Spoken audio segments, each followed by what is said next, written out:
All right, example 4, it says use a half angle formula to find the exact value of cosine 157.5 degrees. Now 157.5 degrees is not on my unit circle, is it?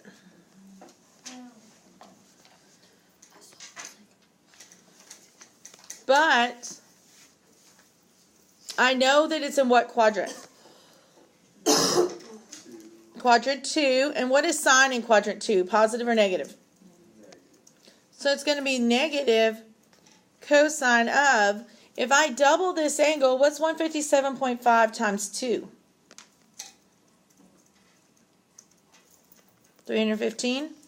So this is same as saying 315 degrees divided by 2. Wait, so since the sine's negative, the cosine's going to be negative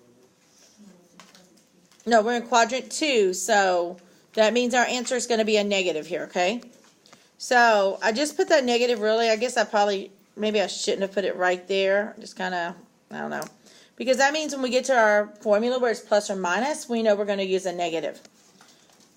So, and another way, guys, if you're having trouble with that angle, you could have wrote the 157.5 is equal to theta over 2 and then solve to find what theta is, okay? I probably should have showed you that way. And that's why we put the 315 up there.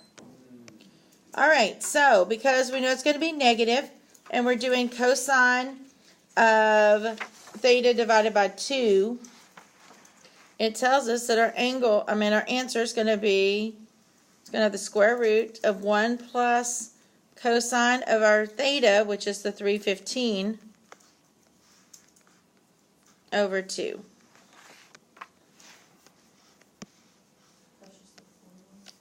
Well, yeah, that's my formula, except for I plugged the 315 in it.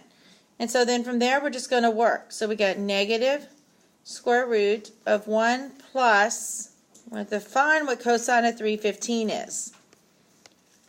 Well, 315 degrees, what's its reference angle? How far is it from 360 degrees? Yeah, 45 degrees, right? Remember, take 360 minus the 315, and it gives us the 45 degrees. All right. So cosine, though, in quadrant 4 is what? Positive or negative?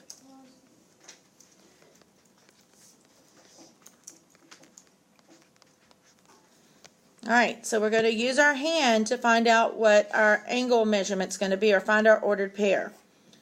So if we use our hand, we said 45 degree reference angle, right? Is cosine x or y? X. So what is my x value of its ordered pair? Square root of 2 over 2, and we already said it was positive, so we got 1 plus the square root of 2 over 2, then over 2. And now we just have to deal with the fact that we got a fraction within a fraction.